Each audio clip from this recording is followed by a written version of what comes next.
Bapak Ibu sekalian, saya juga tidak ngerti mau ngomong apa. Saya cuma ditugaskan suruh pegang mic, ya, disiapkan manusia, disiapkan mic, suruh ngomong, dan tidak tahu mau ngomong apa. Dan untungnya itu guru saya pesannya enak. Kalau kamu mau ngajar, nggak usah mikir. Kalau ada yang di hati ya diucapkan, nggak ada ya wassalamualaikum pulang. Kata Gus Dur gitu aja kok repot. Leres Bu? Leres. Nah, setuju. Gitu. Nah, majelis khatmil Quran. Kanjeng Nabi Muhammad Sallallahu Alaihi Wasallam ngajari kita itu segala hal, semuanya diajarkan. Kenapa begitu? Karena beliau adalah utusannya Allah, Rasulullah.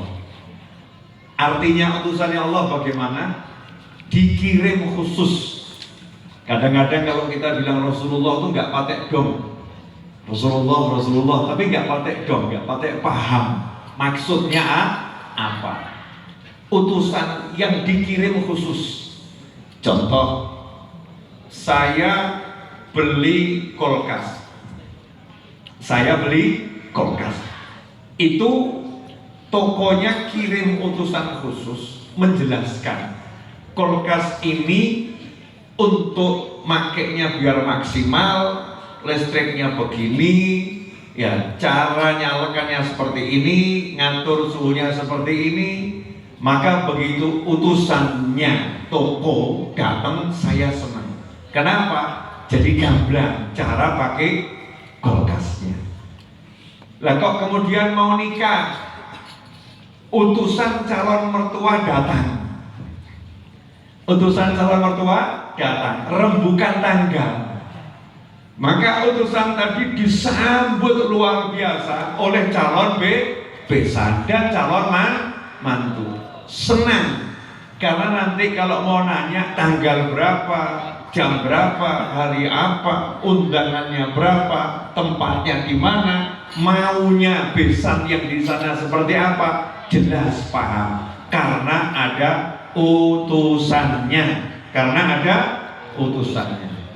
Nah, Allah Subhanahu wa Ta'ala yang menciptakan ibu-ibu, yang menciptakan bapak-bapak, yang menciptakan saya, yang menciptakan kita semua, maha menciptakan plus maha yang lain, termasuk maha pengasih, maha penyayang, maha baik. Maka Allah tidak menciptakan kita kemudian digeletakkan mawon ten bumi, enggak. Tidak ditaruh begitu saja di muka bumi tanpa kita dikasih tahu cara memakai semua yang ada di bumi, cara memakai tubuh kita yang sementara ini. Karena kita datang ke bumi ini kan pakaiannya pakaian jasad. Kalau kita ada di alam arwah sana kan nggak pakai pakaian jasad, rohnya nggak pakai tubuh. Waktu roh kita landing ke muka bumi dikasih tubuh, maka sama Allah diajari cara makainya bagaimana. Nah, bagaimana cara Allah ngajari? Caranya dengan Allah kirim utusan, yaitu para nabi dan para rasul. Utusannya Allah Subhanahu wa Ta'ala.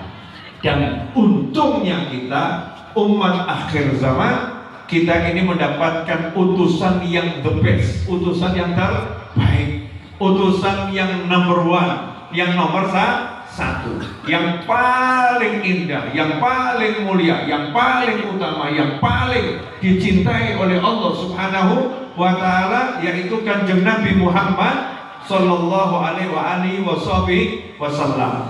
Kita diberi Rasul yang terbaik, terus kita jadi umatnya Nabi Muhammad SAW. Ini keberuntungan bejonya luar biasa. Allah mewahyukan, laqad kana lakum fi Rasulillahi uswatun hasanatun liman kana yarjullaha wal yawmal akhir wa dzakarallaha katsiran. Sungguh buat kalian semua, kalau mau contoh yang terbaik, mau panutan yang terbaik, sudah saya beri. Siapa itu? Rasulullah Muhammad Sallallahu Alaihi Wasallam. Tapi yang mau Dan siapa yang mau liman kana yardullah, orang-orang yang diharapkan cuma Allah, yang pengen ridhonya Allah, ya wal yaumil akhir, dan pengen surga, pengen nikmat kubur. Orang-orang yang semacam ini yang dicari Allah, yang dicari surga, yang dicari selamat di kuburan, nikmat di alam kubur, maka akan menjadikan Kanjeng Nabi Muhammad sallallahu alaihi wasallam sebagai panutan yang dicontoh. Urusannya apapun tanglet. Bagaimana pendapat Nabi Muhammad SAW? Apapun masalahnya nanya bagaimana pendapat Nabi Muhammad Sallallahu Alaihi Wasallam. Termasuk ini yang sekarang menjadi penyebab banyak orang mumet, banyak orang pusing, ya banyak orang hidupnya nggak tenang, banyak orang hidupnya semrawut, ya banyak orang gara-gara nggak punya duit saja pengen menghilangkan nyawanya sendiri. Naudzubillah min dzalik. Gara-gara marah dikit saja istrinya pengen diganti. Naudzubillah min dzalik. Gara-gara nggak cocok satu hal saja suaminya pengen ditukarkan dengan tetangganya. Naudzubillah min dzalik. Ini semua terjadi gara-gara satu hal yang sederhana. Apa itu? Rumahnya penuh setan. Rumahnya penuh setan. Bu, ten griya wonten setan mboten, Bu? Ada. Berarti sering ketemu. Ibu-ibu ngaku. Wonten. Rumah itu seharusnya jangan sampai ada setannya. Yang banyak harusnya malah malaikat. Masalahnya malaikat punya tempat parkir nggak di rumah kita? Malaikat punya tempat nongkrong nggak di rumah kita? Saya kalau lapor masuk rumah ada dapur, ada meja makan, berarti rumah itu ada tempat nongkrong untuk kami-kami yang kelaparan. Kalau saya mampir di rumahnya orang kok ada terasnya, di depan kok ada asbaknya, berarti udah menyiapkan tempat untuk merokok bagi orang-orang yang ada di rumah itu. Saya masuk rumahnya orang kok ada tempat buat kopinya, ada kursi-kursi khususnya dan alat-alat buat kopinya. Saya paham, berarti dia ahli ngopi di rumah, tempatnya di situ. Saya masuk rumah kok nggak ada toiletnya, maka saya paham yang punya rumah nggak mau kita buang hajat di rumahnya, suruh mampir ke rumah tetangga, karena rumahnya nggak ada toiletnya. Gak mungkin saya buang kotoran saya sembarangan. Saya nanya toiletnya mana? Oh maaf, gak ada toilet. Jadi mana? Rumah tetangga atau di depan atau toilet umum. Berarti saya harus keluar. Tapi kalau ada toiletnya, ya disitulah tempat saya kalau mau buang hajat kecil maupun hajat besar. Nah, malaikat ini berkeliaran, jumlahnya unlimited. Setiap hari ada malaikat baru yang diciptakan oleh Allah Subhanahu wa Ta'ala. Bahkan ada malaikat khusus, malaikat yang tugasnya cari orang-orang yang kumpul untuk berzikir, orang-orang yang kumpul untuk cari ilmu, orang-orang yang kumpul untuk baca Al-Quran. Yang jadi masalah ketika malaikat itu lewat rumah kita, parkir atau tidak? Jawabannya sederhana, kalau tempat parkirnya ada, ya parkir. Masalahnya itu Bu, kalau tempat buat nonton televisi ada, khusus ya Bu ya? Betul. Tempat masak ada enggak Bu? Ada. Toilet tadi? Ada. Tempat gosip? Ada. Ya tempat gosip ada. Lah tempat yang khusus buat ngaji dan sholat ada enggak? Sanggon-gon. Saya udah coba survei kok, cek. Makanya nanti kalau saya jadi pejabat tahun 5000 Masehi, kalau sekarang ini kan sudah ada peraturan kalau saya nggak salah, buat mall harus ada musolanya, gitu kan ya? Musola di mall, pasar harus ada musolanya, rest area harus ada musolanya. Nanti kalau saya jadi pejabat, ya tanya sama beliau kan wakil kita. Kalau saya jadi pejabat suatu saat nanti tahun 5000 Masehi, masih lama ya, itu IMB tidak akan saya terbitkan untuk pembangunan rumah model apapun kalau di rumah itu tidak ada gambar musolanya. Jadi kalau di rumah itu toilet jumlah 2, dapur 3, kamar 5. Saya tanya musolanya mana? Bisa di mana-mana. Oke, silakan cari IMB di mana-mana. Tidak akan saya terbitkan izin mendirikan bangunannya kalau di rumah itu tidak ada musolanya secara khusus. Anehnya kita ini ngakunya cinta kepada Kanjeng Nabi Muhammad Sallallahu Alaihi Wasallam, tapi kalau bangun rumah nggak mikir musolanya di mana, yang dipikir toiletnya di mana, dapurnya di mana, kamarnya di mana, garasinya di mana, semuanya di mana dipikirkan musolanya. Semuanya bisa jadi musola, betul. Oh, leres boten. Lo ngaku sekarang. Ini masalah karena di rumah nggak ada musola khusus. Pemirsa dimanapun antum berada, kita nggak sediakan tempat khusus untuk sholat, tempat khusus untuk zikir, tempat khusus untuk wirid, tempat khusus untuk baca Al-Quran, tempat khusus untuk merenungkan kebesaran Allah Subhanahu wa Ta'ala, tempat khusus untuk tahajud, tempat khusus untuk munajat, tempat khusus untuk baca zikir-zikir tertentu, menggapai hajat. Sakit sekali. Masya Allah, kalau pas di kamar ya gelas jadah di kamar, pas di ruang tamu gelas jadah di ruang tamu, sehingga sepurunipun ingkang kathah menawi lho nggih, menawi malaikat jeneng bingung parkirin nang ndi.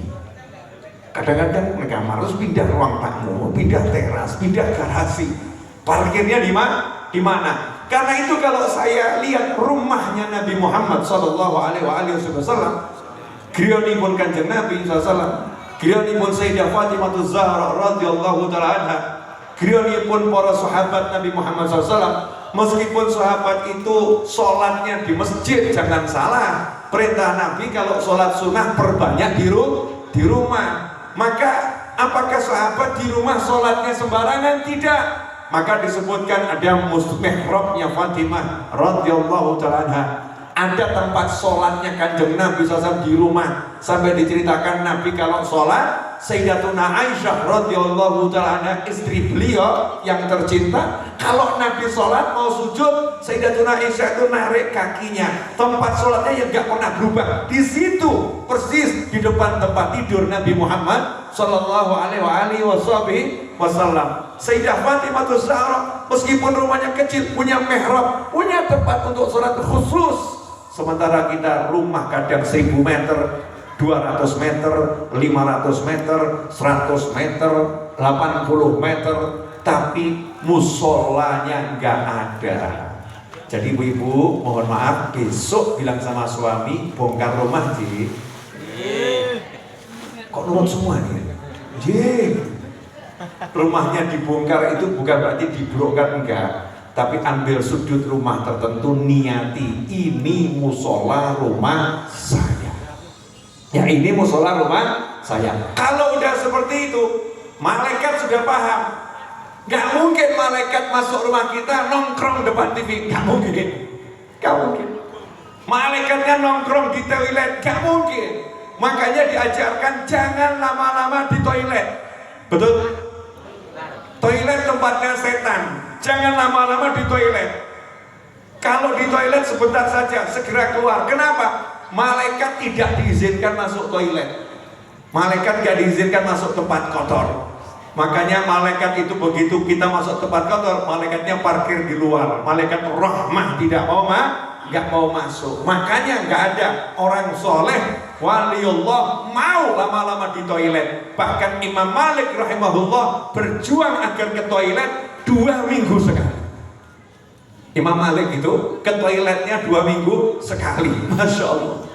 Makanya kalau buang hajat nggak pernah di dalam kota Madinah, tinggalnya di Madinah. Kalau mau buang hajat besar maupun kecil, jalan kaki keluar dari tapal batas kota Madinah, baru buang hajatnya di sana. Apa nggak capek? Tidak. Lawang 2 minggu sekali, 2 minggu sekali. Lah kalau kita kan masya Allah, sekarang dalam 1 hari bisa 14 kali. Mondar mandir toilet, mondar mandir toilet. Para wali Allah berjuang, jangan sering-sering masuk ke toilet, karena itu tempat yang kotor, tempat kumpulnya setan. Masuknya pun kita berdoa jangan sampai kena pengaruh setan. Nah, rumah kita ini saya belum bahas yang tadi yang saya maksud ya, baru prolog mukaddimah. Nanti ada satu amalan yang tadi udah dijalankan, ini yang sekarang mulai hilang. Ya, mulai hilang. Masuk rumah, jangan sampai malaikat bingung parkir. Gak mungkin parkirnya di toilet, gak mungkin parkirnya di tempat kita lihat yang haram. Karena acara di televisi banyak hal-hal, saya gak mengatakan acaranya haram, banyak hal-hal yang haram muncul. Iya, banyak hal-hal yang haram muncul. Pakaian yang gak nutup aurat, baik laki-laki maupun perempuan muncul. Ada atau gak ada? Ada. Ya, atau acara-acara yang di situ membuat kita lupa sama Allah Subhanahu wa taala. Ada atau enggak ada? Ada. Malaikatnya enggak akan nongkrong di situ. Malaikatnya cari tempat yang asyik buat nongkrong yang mana? Tempat di mana kita khususkan untuk sholat, khususkan untuk baca Al-Quran, khususkan untuk zikir. Di situ malaikat akan parkir. Kalau senang panggil-panggil. Temennya diajak semua, mampir ke sini, mampir ke sini. Tongkrongannya enak, tempatnya enak. Makanya kalau kita lihat orang-orang soleh punya tempat khusus di rumahnya. Dari zaman dahulu sampai sekarang tempat khusus untuk berzikir pada Allah Subhanahu wa ta'ala. Ikhwani rahimakumullah, Bapak Ibu yang dimuliakan Allah, pemirsa dimanapun Anda berada, alhamdulillah 20 menit sudah saya bicara. Kraos apa mboten di wallahu a'lam. 20 menit. Sekarang mulai bahas yang harus dibahas. Ya Bu, ya, tentang Al-Quran. Dikatakan rumah itu menurut sabda Nabi Muhammad SAW, saya rangkum saja bil maknanya. Rumah itu kalau di dalamnya dibacakan Al-Quran, setan lari meninggalkan rumah itu, malaikat datang menghampirinya, terus kebaikan rumah itu jadi banyak. Selesai. Sedikitnya 3 hal yang mau kita bahas. Setan lari, malaikat masuk. Jadi kalau Al-Quran dibaca di dalam rumah, setannya lari. Berarti kalau rumah sering dibacakan Al-Quran, suaminya nggak betah di rumah, berarti suaminya kok ngatet toh bu? Ya nggak seperti itu. Ya bukan seperti itu. Setan yang hakikat setan. Kalau ternyata suami nggak betah di rumah, istri nggak betah di rumah, berarti rumahnya kurang dibacakan Al-Quran. Karena setan itu sifatnya ngajak kita pergi terus. Kalau malaikat sifatnya ngajak kita tenang di suatu tempat, enggak kemurungsung. Makanya kalau ibu suka keluyuran terus, alasannya belanja, pagi ke pasar, siang ke pasar, sore ke pasar, malam ke pasar, habis itu pergi arisan, setelah itu kondangan, keluar terus, berarti rumah ibu kurang dibacakan Al-Quran.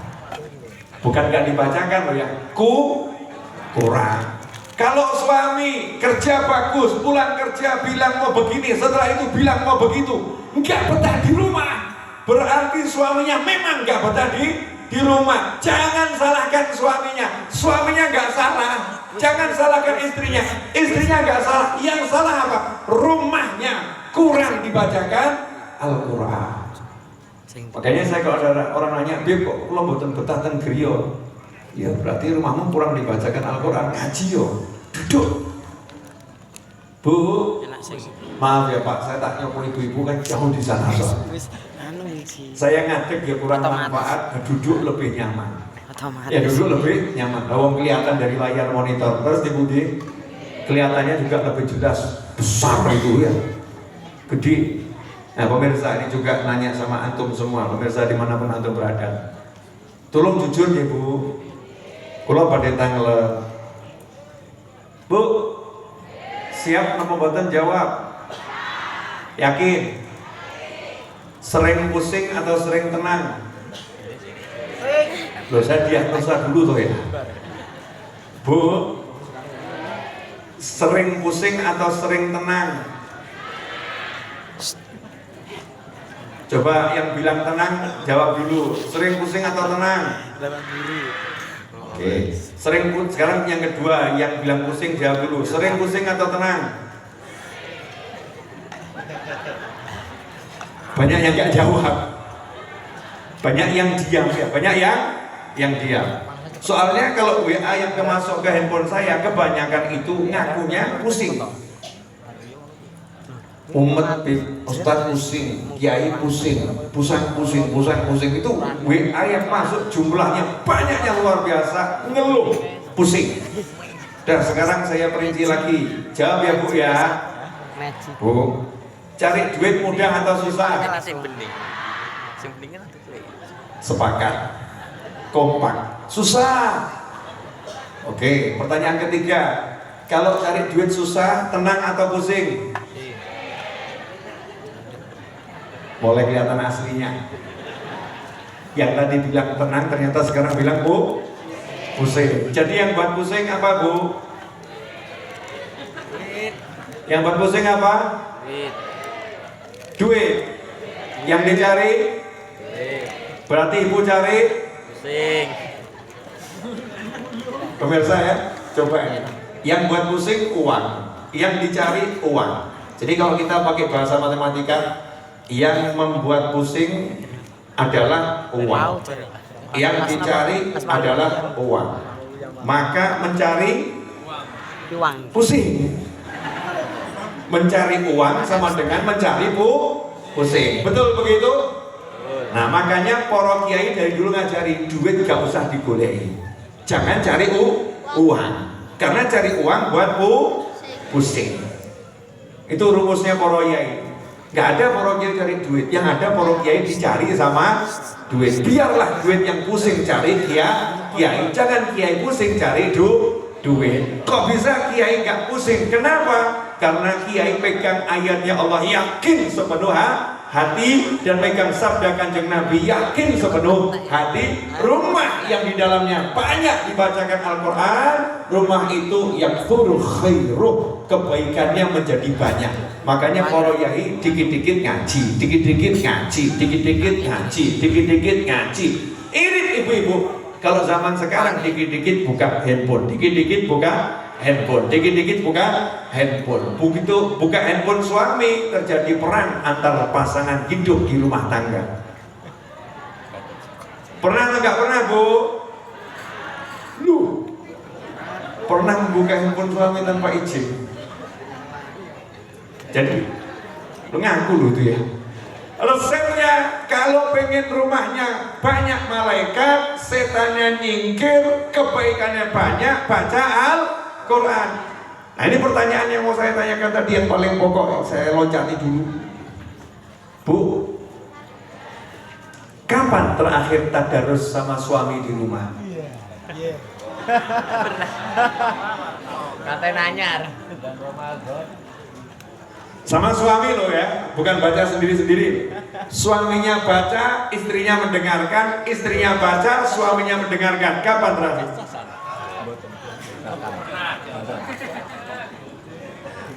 Belas.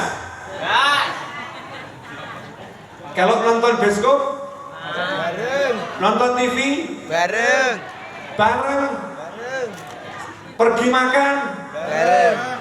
Masya Allah, yang begitu-begitu sering. Tapi kalau ngaji bareng, saya udah cek di banyak majelis dari Sabang sampai Merauke, kasarnya begitu. Setiap kali saya nanya itu kok ibu-ibu jujur, belas, gak pernah diajak suaminya tadarus. Ayo kamu baca, saya yang simak. Saya baca, kamu yang simak. Tadarus. Inilah amalan yang mendatangkan rezeki ya ini.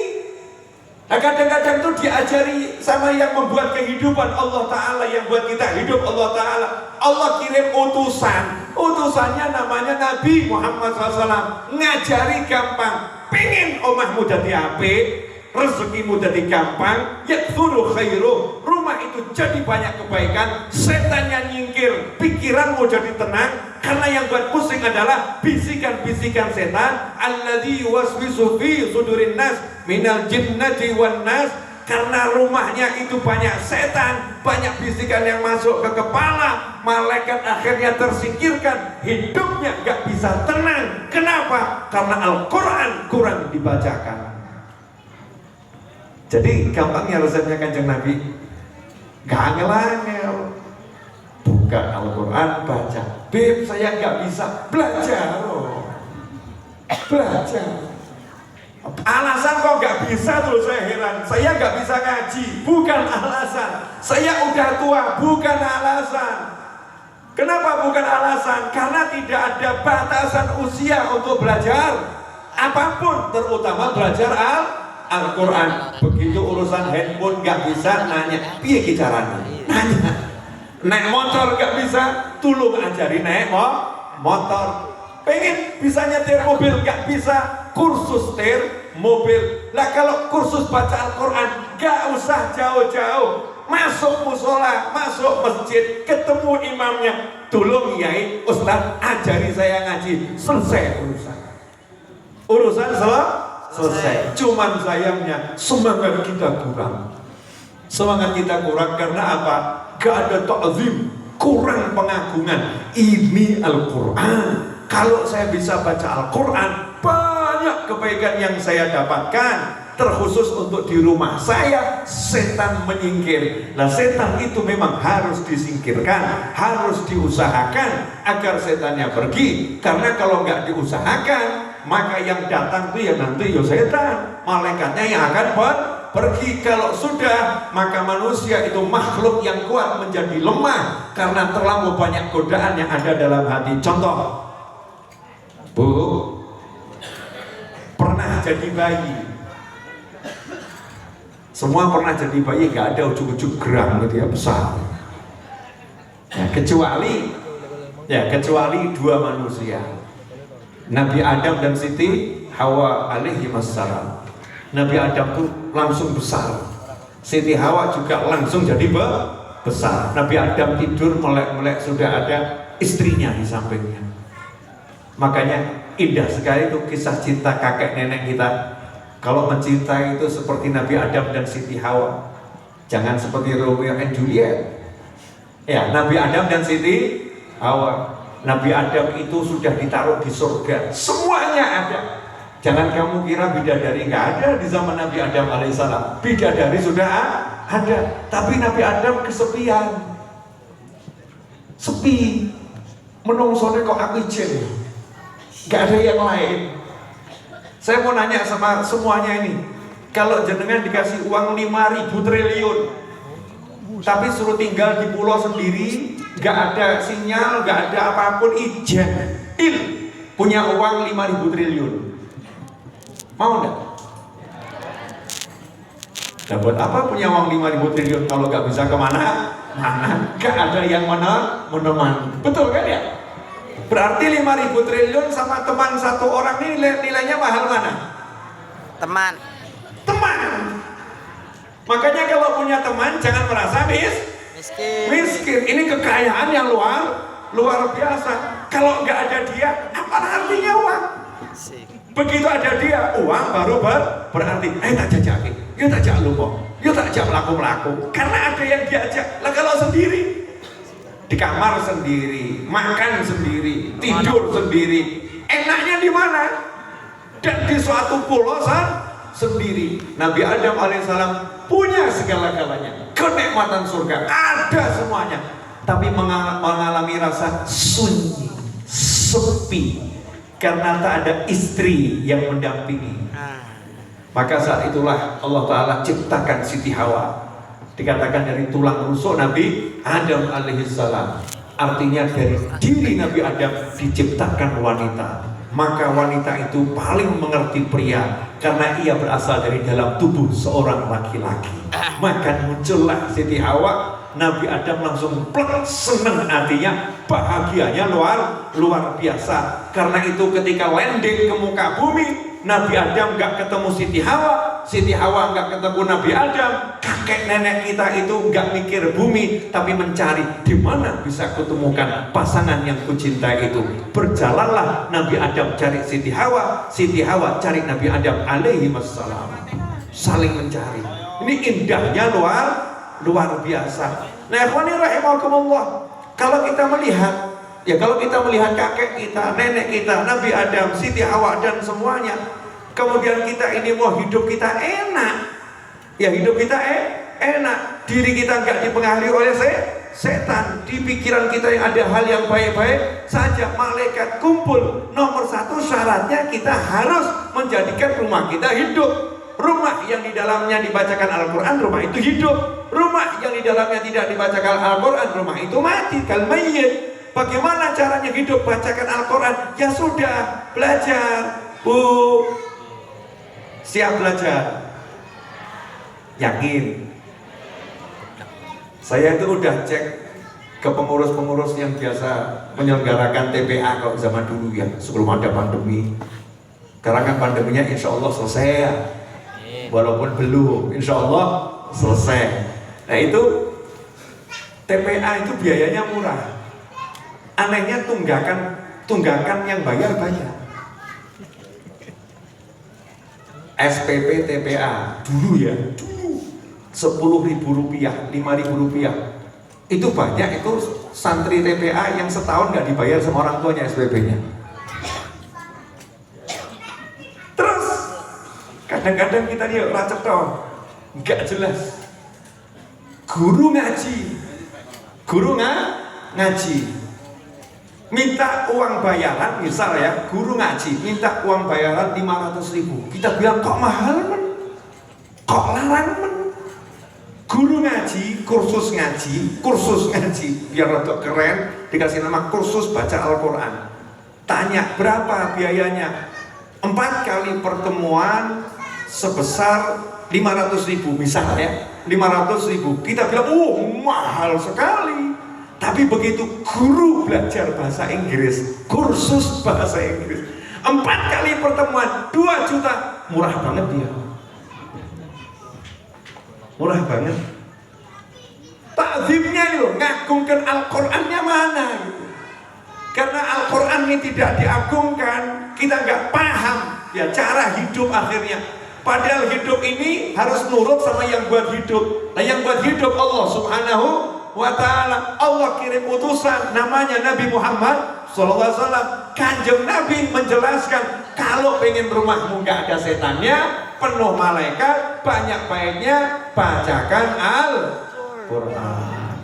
Bu, jelas buatan Bu? Ya udah, kalau udah jelas ya berarti udah selesai. Tujuannya pengajian kan untuk memberikan penjelasan. Kalau udah jelas berarti udah selesai.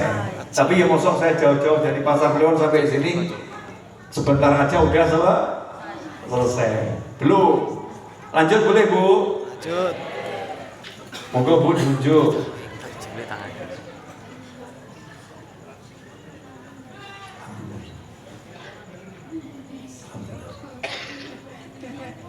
Alhamdulillah.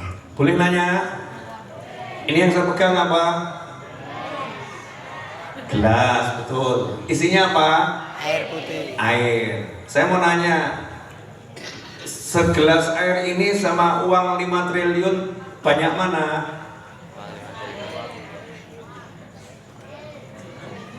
Jawabannya tergantung. Nanti kalau di padang pasir nggak ada air, nggak ada siapa-siapa, ada cuma segelas air, ini nilainya lebih dari kerajaan ini.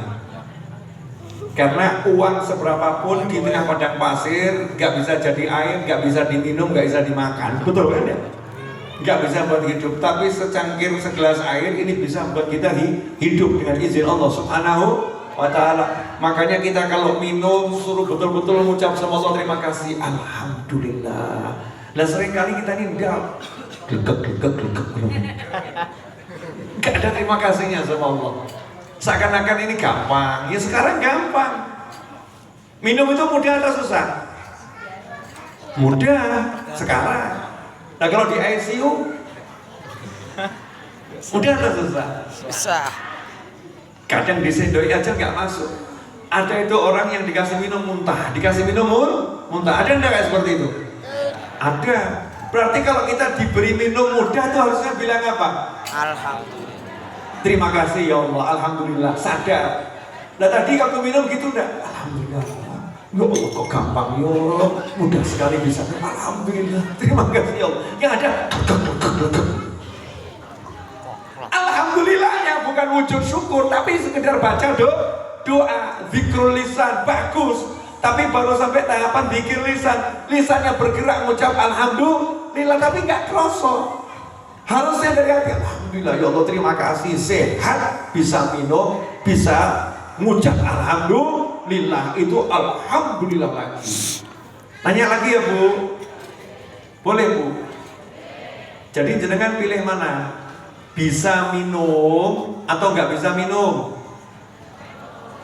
Jadi kalau cuma bisa minum air tapi nggak punya apa-apa, sama nggak bisa minum air tapi punya semuanya, pilih mana?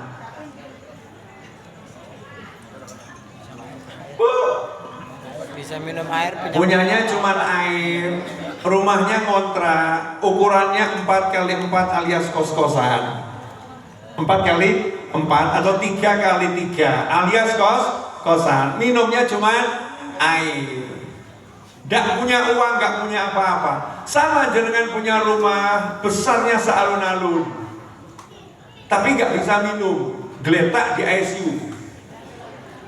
Pilih mana?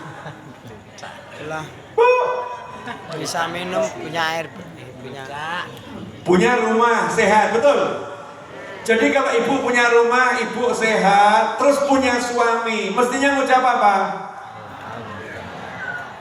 Kapan terakhir duduk sama suami bareng-bareng buka Al-Quran terus ngucap alhamdulillah Mas, kok bisa duduk semacam ini ngaji bareng, ya Allah nikmat ini. Kapan terakhir ngomong itu? Kapan tuh dem? Apa tuh dem? Nah kenapa saya ngomong seperti ini? Ini loh, saya dengan Masjid Khatmul Quran seneng gitu.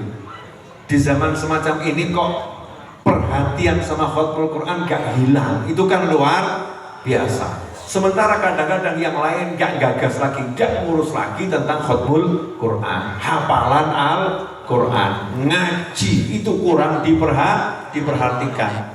Saya ngomong ke anak-anak saya, bapakmu gak pengen kamu jadi insinyur, jadi dokter, jadi apapun gak pengen. Pengennya cuma dua, pinter ngaji, pinter sholat, selesai. Pinter ngaji, pinter sholat. Bodoh gak apa-apa kamu, tapi pinter ngaji. Bodoh gak apa-apa kamu, tapi pinter sholat. Kenapa? Karena saya yakin kalau sholatnya pinter gak mungkin bodoh. Kalau ngajinya pinter gak mungkin bodoh. Bagaimana bisa menjadi bodoh seseorang yang lidahnya tergerak membaca Al-Quran, kalam-kalam ilahi masuk ke relung hati, matanya melihat huruf-huruf kalamullah, telinganya disucikan dengan mendengar wahyu ilahi, gak mungkin jadi bodoh, pasti akan jadi cerdas. Daripada yang tiap hari nonton televisi, bukanya YouTube, mendengarkan musik yang gak jelas, telinganya terkena lagu-lagu yang kurang manfaat, matanya melihat sesuatu yang diharamkan. Mana yang pandai dan mana yang bodoh akan kelihatan nanti dalam perjalanan hidupnya.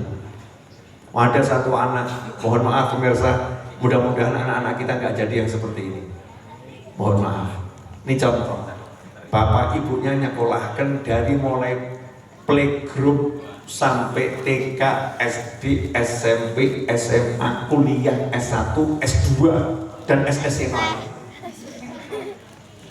Gelarnya luar biasa, duitnya banyak, sukses atau nggak sukses? Sukses atau nggak sukses? Menurut ukuran kesuksesan, sukses atau nggak sukses? Ditelepon sama ibunya, nah ibu pengen makan rujak sama kamu, tolong antarkan ibu ke warung rujak.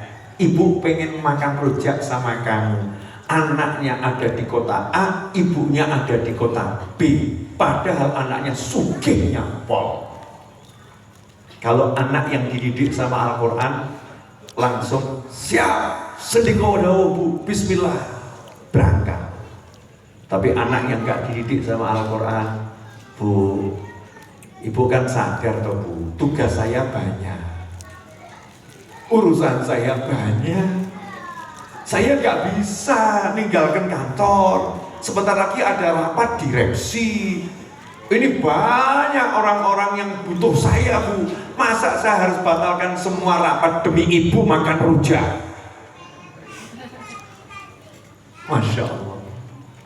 Saya mau nanya nih, kalau ada anak model begini kemudian difilmkan, kira-kira kita sebagai netizen memuji atau menghujat?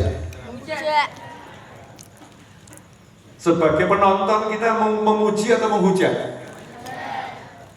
Akan marah. Ini anak lupa sama orang tuanya. Orang tuanya waktu mau melahirkan semua ditinggalkan, gak ngomong sama anak. Nah, nanti ya keluar ya. Ibu lagi asik nonton TV ya, kamu jangan keluar dulu ya, gak ada. Semuanya ditinggalkan demi anak, keluar anak. Maka orang tua siap nyawa pun dikorbankan asal anaknya lahir.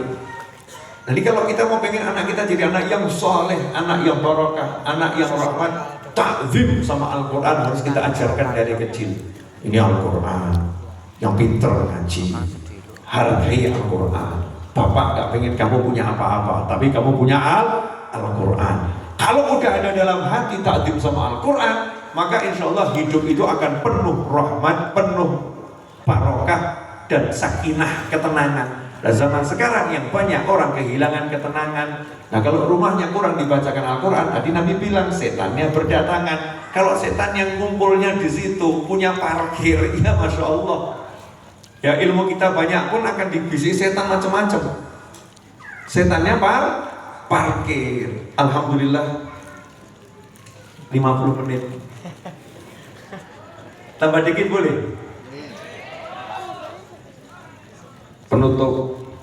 Ya penutup itu berarti belum selesai. Penutup itu berarti belum selesai. Tapi sudah harus ditutup. Karena malam sudah larut. Ibu-ibu punya tugas besok pagi nyiapkan masak buat suami. Mulai mengantarkan anak sekolah offline sudah dimulai, betul ya? Dan aktivitas harus segera dilaksanakan seperti sedia kala. Mudah-mudahan nggak kembali seperti 2 tahun ini. Ya, biar semuanya menjadi enak, nyaman, dan negara kita menjadi semakin maju dan makmur. Amin. Saya mau ngasih satu resep buat semuanya, mudah-mudahan berkah. Untuk yang satu ini, saya akan berdiri. Bismillahirrahmanirrahim. Allahumma shalli. Ya, biar kelihatan ibu-ibu di sana. Ya, jangan lihat saya di situ aja, saya tak lihatnya dari sini.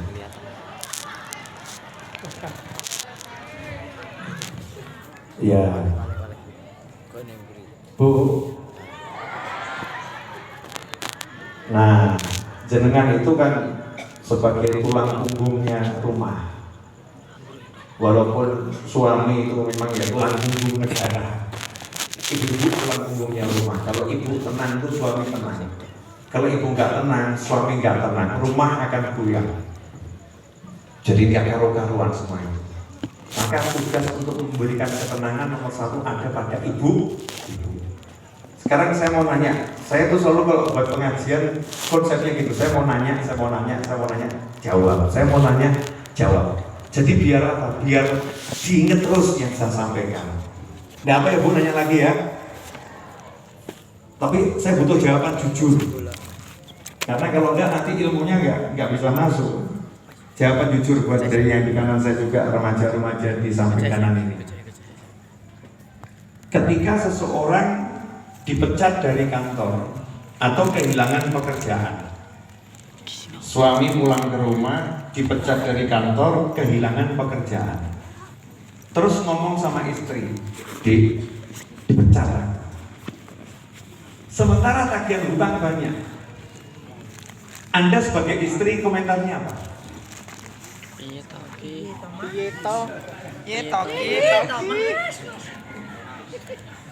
Wajahnya sumringah bahagia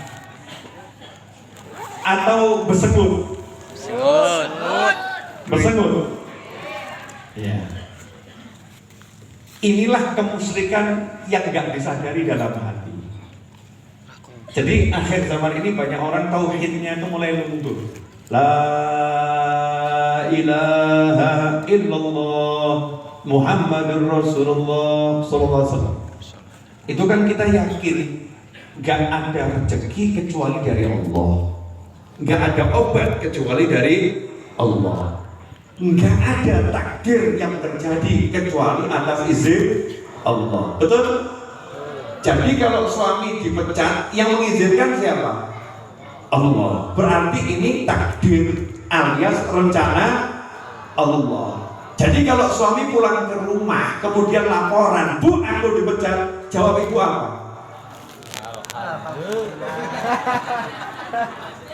Mestinya santai saja. Ngono lebih atau mas.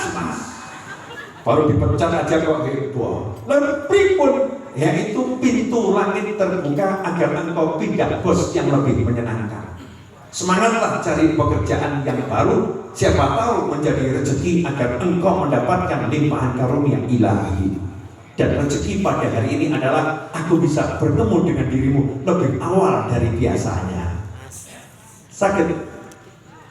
Mengucapkan sakit? Menurut laporan para suami yang ada, saya nggak berani pulang ke rumah. Saya kalau pulang ke rumah nambah runyam. Kenapa? Mau berangkat saja udah dikasih tahu sama istri, tagihannya sama ini. Nanti kamu pulang bawa duit sekian ya. Apalagi saya pulang buat berita dipecat, bisa-bisa saya dipecat juga sama istri. Na'udzubillah min dzalik. Seharusnya itu kita yakin gak ada rezeki kecuali dari ilahi. Gak ada musibah bisa kena kepada diri siapapun kecuali atas izin Allah. Dan kita minta gak kena musibah, kita minta yang enak-enak, kita minta mendapatkan yang mudah-mudah. Tapi namanya hidup ada mudah, ada susah, ada enak, ada gak enak. Kalau orang hatinya percaya sama Allah, yang gak enak akan jadi enak. Kenapa? Enak gak enak itu urusan hati. Kalau hatinya ditotok maka semua akan jadi enak dan ditolong oleh Allah agar bisa merasakan enak. Contoh yang tadi saya sampaikan, dipecat, bahkan kehilangan duit. Ada orang itu zoom sama saya gitu kan, terus laporan, saya ditipu orang 1 M, 1 miliar, ditipu 1 miliar. Banyak atau sedikit? Banyak. Saya jawab, pakai saja ilmunya orang tua dulu. Yang bagaimana sih? Orang tua dulu tuh punya satu ilmu sederhana. Saya tuh suka sama ilmunya orang-orang tua dulu. Kita-kita yang sekarang ini kan kiblatnya banyak dari drama ya Bu ya. Ibu-ibu kan suka lihat drama kemudian menyamakan kehidupan dengan drama. Berarti ibu-ibu ini berguru pada sutradara.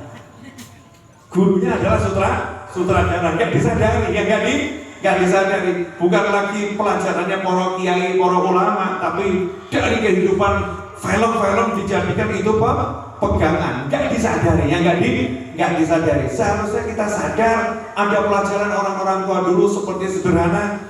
Ada orang numpahkan air di kursi saya jawab, jangan bingung, banyu kutah rezeki berlimpah, selesai. Orang tua dulu gitu, ada air tumpah dibilang rezeki berlimpah. Anak pola pencolotan, gelundung dan lain sebagainya. Anak begitu sekarang ibunya ngomong bocah kok beli air, masya Allah. Anak kok nakalnya luar biasa, anaknya lari nabrak pot pecah, anak nakal luar biasa. Dulu saya masih mendengar dengan telinga saya sendiri, kalau ada anak yang seperti itu, orang tuanya teriak, bocah pintar, didoakan jadi pintar, bukan dibilang nakal. Sekarang yang keluar anak nakal. Dulu kalau ada anak sakit panasnya tinggi, betul diobatkan sama orang tuanya, betul dibawa kepada dokter dan lain sebagainya. Tapi kalimat yang pertama kali muncul dari suami atau istri atau dari mertua dan orang tua untuk menenangkan ibunya, kalimatnya adalah meh tambah pinter. Betul ya? Meh tambah pinter, baru diobatkan. Sekarang corona ini meh mati. DB demam berdarah ini meh mati. Demamnya dibahas tuh meh mati. Pikirannya jadi pusing. Seharusnya bagaimana? Mau DB kayak, mau COVID kayak, mau apapun terserah. Tapi di pikirannya dibangun yang baik-baik. Meh tambah pinter. Nah tadi ini bilang ditipu 1 miliar. Jawaban saya pakai ilmunya orang tua dulu. Orang tua dulu cuma ngomong begini, al halal ma yafut, yang halal gak bakal hilang. Mas, Pak, yang halal gak bakal hilang. kalau uangmu diambil 1 miliar, kalau itu halal, jangan berharap dikembalikan oleh dia. Yang membuat uangmu tidak balik-balik nomor 1, kamu berharap dia mengembalikan. Namun jelas dia mengapusi, dia mau nipu, dia mau ngemplang, atau mungkin dia bangkrut, yang punya uang. Kok kamu nunggu uangmu balik dari dia? Ya nggak balik-balik. Kamu bilang sama Allah Ta'ala, al-halal ma yafut. Ya Allah, rezeki halal nggak bakal hilang. Kalau rezeki yang diambil dia halal, ya Allah, tolong ganti aku dengan ganti yang berlimpah. Jadi nggak mungkin kamu mengharap dari dia, tapi kamu akan sibuk bekerja menanti ganti dari Allah Ta'ala dari segala penjuru. Tuh konsep berpikirnya. Yang kedua, kalau itu haram, ya ben hilang. Nah ngapain punya 1 miliar haram bawa ke neraka? Enak enggak kalau pola pikirnya begini? Enak. Gak ada yang membuat kita resah. Apalagi kalau ngadep sama almarhum Mbah Umar Tumbu, Mbah Umar Syahid Pacitan dulu semasa hidupnya. Orang ditipu sekian puluh juta orang desa, ditipu hampir 100 juta, lapor Mbah Umar. Mbah Umar, ini saya ditipu, saya masih ingat angkanya 75 juta. Ditipu orang 75 juta. Loh, kirim sapi ini tekan duit gak tekan-tekan. Sapinya nyampe ke alamat tujuan tapi uangnya gak dibayarkan. Ditipu sama orang. Pripun Mbah Umar tuh mesem. Kemudian ngendika, alhamdulillah. Kok alhamdulillah pripun Mbah? Alhamdulillah. Biasanya kalau musibah ucapannya apa? Innalillah. Tapi Mbah Umar gak bilang innalillah, bilangnya alhamdulillah. Kenapa bilang alhamdulillah? Mbah Umar lanjutkan, awakmu didadekno sing ketipu, udu sing nipu. Bersyukurlah sama Allah, kamu jadi korban bukan pelaku. Kamu jadi orang yang ditipu, bukan orang yang menipu. Ulama dulu tuh Masya Allah nenterno gitu ya, jangan manas-manasi. Kalau yang sekarang lapor tuh ada Pak Polisi kan, akhirnya buat kerjaan Pak Polisi nambah. Tapi ya nggak harus dapat kerjaan yang nggak perlu, akhirnya dapat kerjaan ya perlu. Laporkan Pak Polisi, laporkan sana. Udah biar bla bla bla, masukkan orangnya ke penjara, biar orangnya ini seneng kok ruwet. Tapi kalau Bapak enggak, alhamdulillah. Kamu yang ditipu, bukan yang menipu. Sakno, sing nipu ki sakno. Kok gak tobat neraka. Na'udzubillah min dzalik. Jelas Bu? Apa? Sapi. Tauhidnya. Jadi yang bisa ngasih rezeki siapa? Allah. Yang bisa memberikan ketenangan siapa? Allah. Yang bisa menghalangi musibah siapa? Allah. Yang bisa mengizinkan musibah sampai ke kita siapa? Allah. Berarti kalau kita pengen selamat, kita selalu minta kepada siapa? Allah. Ada caranya. Minta sama Allah itu ada caranya. Nah ini yang sering dilupakan. Mudah, praktis, efektif. Minta sama Allah lewat orang tua, bapak dan ibu. Pak, Bu, tolong dongan. Pak, Bu, tolong dongan. Makanya kalau punya hajat itu cara paling ampuh sebelum minta doanya para kiai dan para habaib dan para ulama, minta doanya orang tua.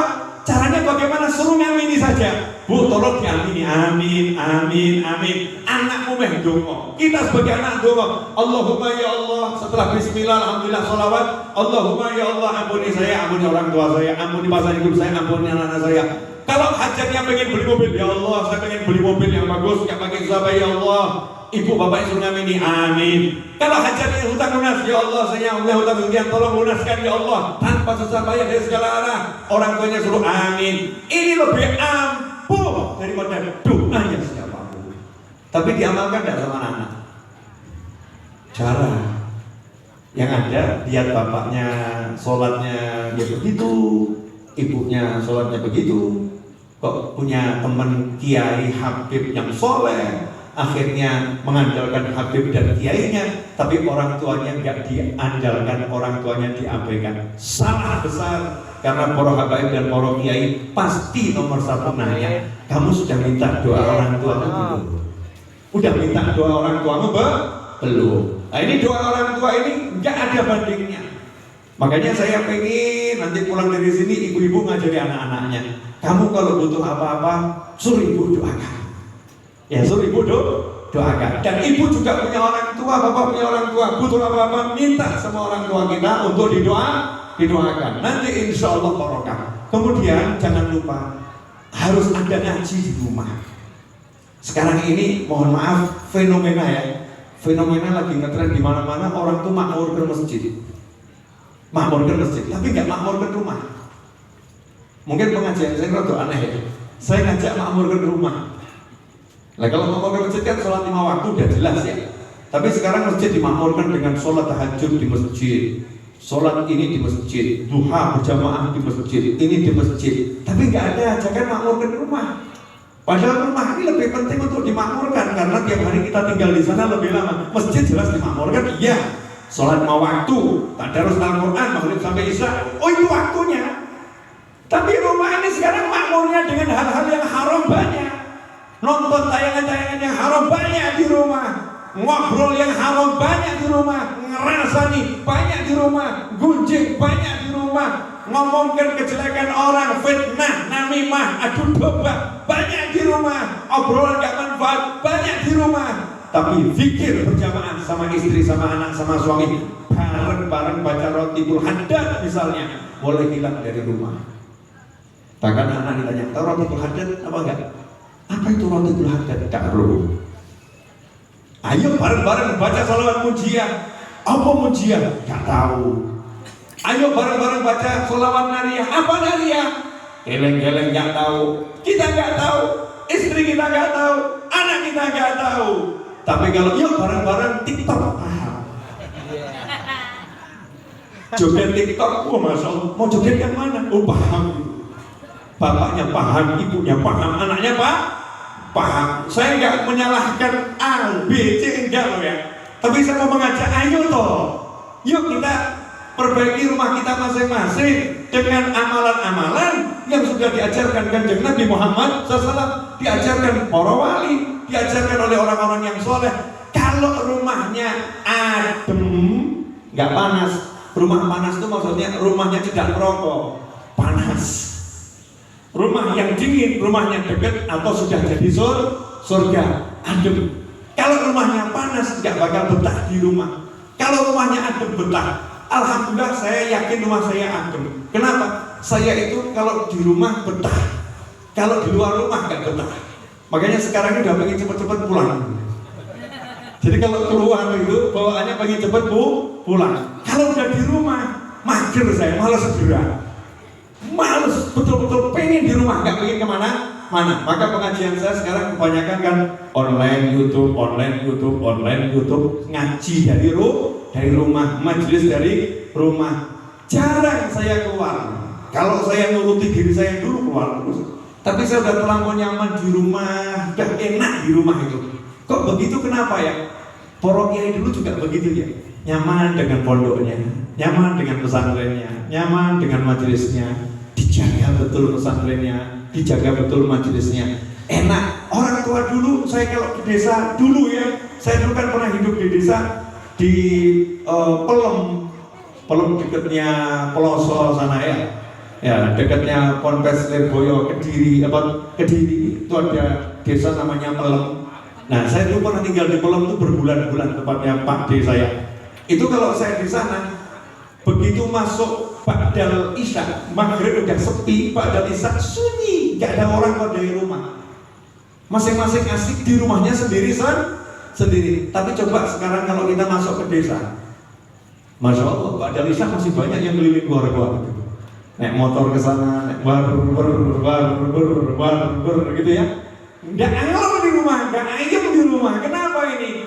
Ya itu mungkin. Kalau dicek, kalau diteliti, kalau diselidiki, kalau dilakukan penelitian betul, sebagai kita ini ustaz, ulama, kiai, guru, cek rumah warga masing-masing, volume ngaji di rumah itu kira-kira keikutsertaan anggota keluarga berapa persen? Suaminya ngaji, istrinya ikut ngaji enggak? Istrinya ngaji, suaminya ikut ngaji enggak? Suami istri ngaji, anaknya ikut ngaji enggak? Suami istri, anak ikut ngaji, pembantunya, ART-nya ikut ngaji atau tidak? Karyawannya ikut ngaji atau tidak? cek. Kalau ternyata memang itu masih minim, ya pantes. Tapi kalau sudah banyak ngajinya, maka insya Allah rumahnya jadi adem, ayem, tentram. Amin Allahumma amin. Mohon maaf saya misalnya ngomong seperti ini, tadi yang keluar dari hati saya urusan ini. Urusan jadikan rumah adem dengan satu, siapkan tempat khusus untuk doa, zikir, ngaji. Nomor 2, jangan lupa kita sendiri juga ngaji. Nomor 3, ajari anak-anak kita untuk baca Al-Quran. Nomor 4, jangan sibuk makmurkan masjid tapi nggak makmurkan rumah. Masjid udah jelas harus dimakmurkan, tapi kalau rumah ini yang banyak dilupakan. Makmurkan rumah. Nomor 5, yang paling penting tauhid. Yakinlah bahwasanya yang bisa ngasih hanya Allah, yang bisa nolak hanya Allah. Maka takdir apapun yang terjadi, jangan marah sama takdirnya Allah, dan jangan marahin urusan rezeki siapapun yang menghambat rezeki kita. Kalau rezeki kita terhambat karena situasi ekonomi, jangan marah-marah sama ekonomi. Kadang-kadang saya juga bingung sama teman-teman saya yang ngaji, yang cari ilmu. Ya, barang naik marah. Ya, ini naik marah. Jawaban saya itu sederhana. Marahmu tak bisa buat harga barang turun, bahkan rezekimu tambah seret. Yang penting itu bukan masalah naik atau turun. Yang penting itu bisa menikmati atau tidak. Bisa menikmati atau tidak. Contoh yang boleh. Saya Ahad kemarin ceramah di Sragen, tempat teman saya. Udah berapa tahun, mungkin lebih dari 10 tahun saya nggak ceramah di sana. Akhirnya saya ceramah ke sana. Nah, pagi Ahad pagi, saya kasih contoh begini. Dulu tuh saya beli mobil bekas yang murah tapi mewah. Cari yang murah tapi mewah. Artinya yang merek-mereknya itu kalau barunya mahal tapi dijual jatuh. Kenapa? Karena alasannya orang nggak mau beli, bensinnya boros. Bensinnya boros. Jadi harganya jatuh, turun. Saya pilih beli mobil yang seperti itu. Nah, suatu ketika teman saya ngomong, "Beb, ini mobil borosnya luar biasa, Beb." Saya jawab, "Iya." 1 liter berapa kilo? Katanya 1 liter 6 kilo. 1 liter 6 kilo itu kan kira-kira ngirit atau boros itu? Boros. Teman saya terus ngucap, "Mobil ngejak melarat nih, Beb. Ini mobil ngajak miskin." Mobil ngajak miskin. Saya balik, keliru kamu. Gimana? Ini mobil ngajak kaya. Nah, kok bisa sih? Iya. Kalau 1 liter 6 kilo, berarti jatah saya untuk beli bensin nambah. Betul ya? Jatah beli bensin nambah. Berarti Allah mau kasih saya tambahan rezeki. Karena Kanjeng Nabi sudah ngajari Allah memberi hambanya rezeki sesuai besarnya kebutuhannya. Nah, saya tinggal ngomong sama Allah, "Ya Allah, butuhku nambah, rezekiku ya pasti ditambah." Saya yakin seperti itu, maka hasilnya rezekinya nambah. Nah, kamu yakin mobil ini ngajak melarat, makanya kamu gak sugih. Jelas. Makanya orang dulu off the record ya, off the record. Jadi walaupun saya siarkan langsung, anggap yang ini nggak ada. Walaupun ada, anggap nggak ada. Ini kalimatnya orang tua dulu. Orang tua dulu. Saya cuma mau ngutip orang tua dulu ya. Banyak anak, banyak rezeki. Betul? Nah, sekarang dirimu kok rezekinya seret, cek berapa anak? 2 anak cukup. Tapi ikuti aturan pemerintah loh ya. 2 anak cukup dari 1 istri. 2 anak cukup dari 1 istri. Itu aturan pemerintah. Dan jangan punya anak setiap tahun, itu anjuran. Betul ya? Betul. Berapa? 2 anak cukup dari 1 istri. Selanjutnya orang tua dulu bilang banyak anak banyak rezeki. Biar aturan pemerintah sesuai dengan anjuran orang tua dulu, maka logikanya bagaimana? Banyak istri. Silahkan dipikir sendiri. Saya nggak berani ngajari dan nggak berani ngajar. Biar Gus Nabil dan yang lain yang memikirkannya. Kalau saya nggak berani ngajar. Nah, itu memang betul aturan pemerintah. Anjurannya KB 2 anak cukup dari 1 istri. Jadi kalau mau banyak anak harus banyak istri. masih anak-anak udah. Paham ya Ibu? Apa Bu?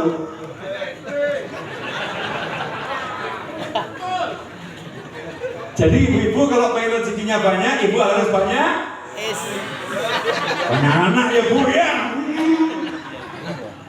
Ya, maksudnya banyak anak itu Ibu, bukan harus jumlahnya banyak, tapi tidak takut punya anak banyak.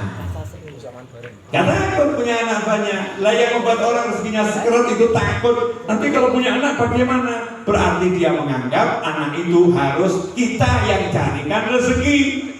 Sementara Allah mewahyukan, kami nggak minta kamu cari rezeki untuk keluargamu, enggak. Nah, narsuku, kami yang menjamin rezekimu. Kadang-kadang kita sombong. Anaknya tuh saya rezeki, masya Allah. Orang Jawa nggak bilang begitu. Anak gawa rezeki ini dewe. Betul kan ya? Setiap orang punya rezeki sendiri. Ngendikonipun simpan itu, masya Allah, luar biasa. Cuman putune iki lho sing kadang. Kita ini sebagai anak cucu nih kurang menghargai wejangan-wejangan tempo dulu yang semuanya syarat ilmu sesuai sabda Nabi dan wahyu ilahi. Jazakumullah khairan. Mari kita akhiri kajian ini dengan doa, mudah-mudahan barokah. Boleh berdoa Bu? Nunut khatamul Quran. Malaikatnya kan masih berkeliaran. Ya, malaikatnya masih berkeliaran. Mudah-mudahan yang parkir di galang pun ikut mengaminkan. Allahumma amin. Bismillahirrahmanirrahim. Alhamdulillahirabbil alamin. Allahumma shalli wa sallim ala sayyidina Muhammadin fil awwalin wal akhirin. Wa shalli wa sallim ala sayyidina Muhammadin fil nabiyyin wal mursalin. Wa shalli wa sallim ala sayyidina Muhammadin fi kulli waqtin wa hin. Wa shalli wa sallim ala sayyidina Muhammadin fil mala'il a'la ila yaumiddin. اللهم صل وسلم على سيدنا محمد غناء فقري وحياة روحي وسرور قلبي ونجاتي في الدنيا والآخرة. اللهم صل وسلم على سيدنا محمد غناء فقري وحياة روحي وسرور قلبي ونجاتي في الدنيا والآخرة. اللهم صل على سيدنا محمد وعلى آل سيدنا محمد صلاة تنجينا بها من جميع الأهوال والآفات وتقضي لنا بها جميع الحاجات وتطهرنا بها من جميع السيئات وترفعنا بها عندك على الدرجات وتبلغنا بها أقصى الغايات من جميع الخيرات في الحياة وبعد الممات. اللهم يا أول الأولين ويا آخر الآخرين ويا ذا القوة المتين ويا راحم المساكين ويا أرحم الراحمين. اللهم لك الحمد الشكرا ولك المن فضلا وأنت ربنا حقا ونحن عبيدك رقا وأنت لم تزل لذلك أهلا. اللهم يا ميسر كل عسير ويا جابر كل كثير ويا صاحب كل فريد ويا مغني كل فقير ويا مقوي كل ضعيف ويا مأمن كل خائف. يسر علينا كل عسير يسر علينا كل عسير يسر علينا كل عسير فالتيسير العسير عليك يسير. اللهم يا من لا يحتاج إلى البيان والتفسير حاجاتنا إليك كثير وأنت عالم بها وبصير. اللهم إنا نخاف منك ونخاف ممن يخاف منك ونخاف ممن لا يخاف منك. اللهم بحق من يخاف منك نجنا ممن لا يخاف منك بحرمة سيدنا محمد صلى الله عليه وآله وسلم. احرسنا بعينك التي لا تنام واكنفنا بكنفك الذي لا يرام وارحمنا بقدرتك علينا فلا نهلك فأنت رجاؤنا وثقتنا برحمتك يا أرحم الراحمين. اللهم إنا نبات نعمتك فلا تجعلنا حصاد نقمتك. اللهم لا تحرمنا خير ما عندك لشر ما عندنا. اللهم لا تحرمنا خير ما عندك لشر ما عندنا.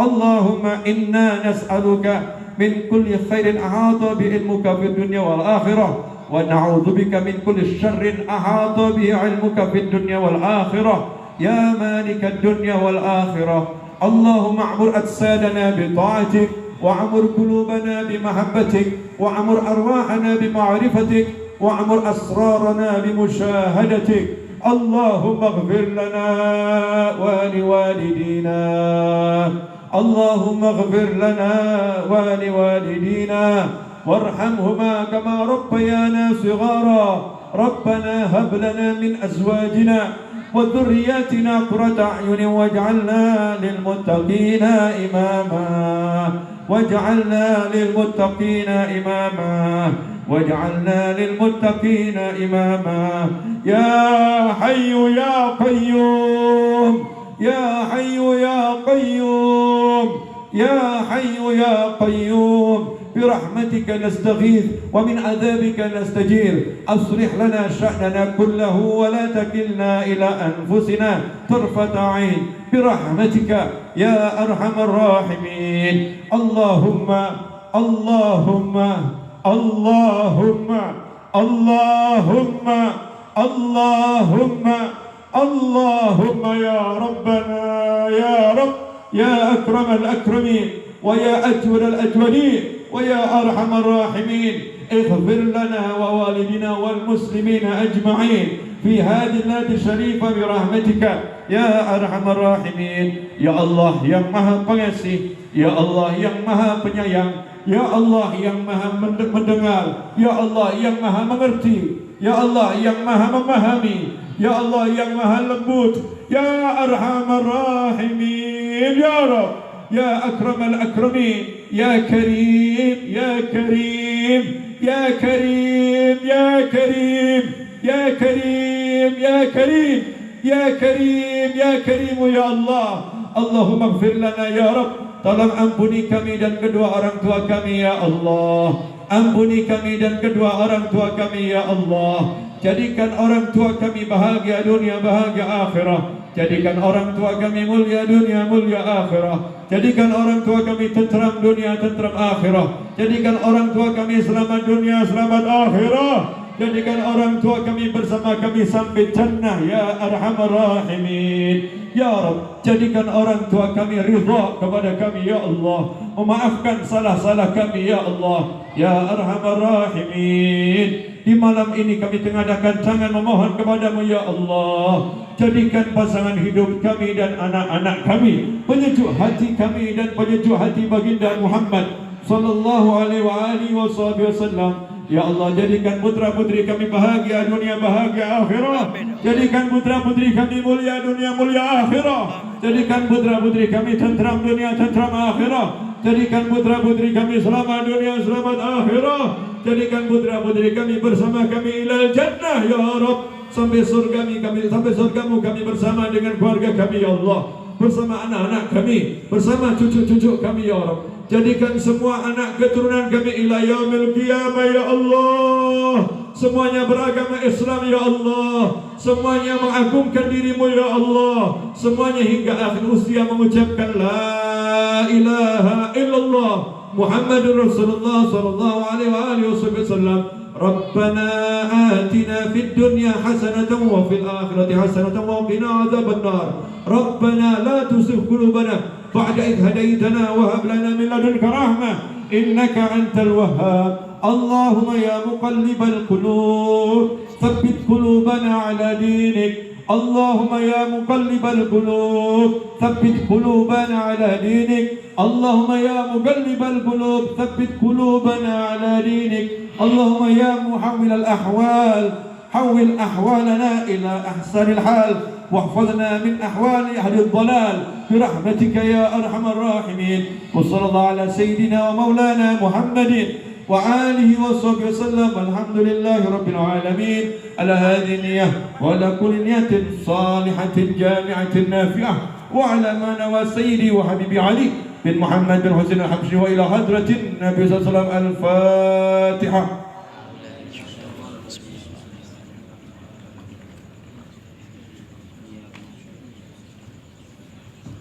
صراط الذين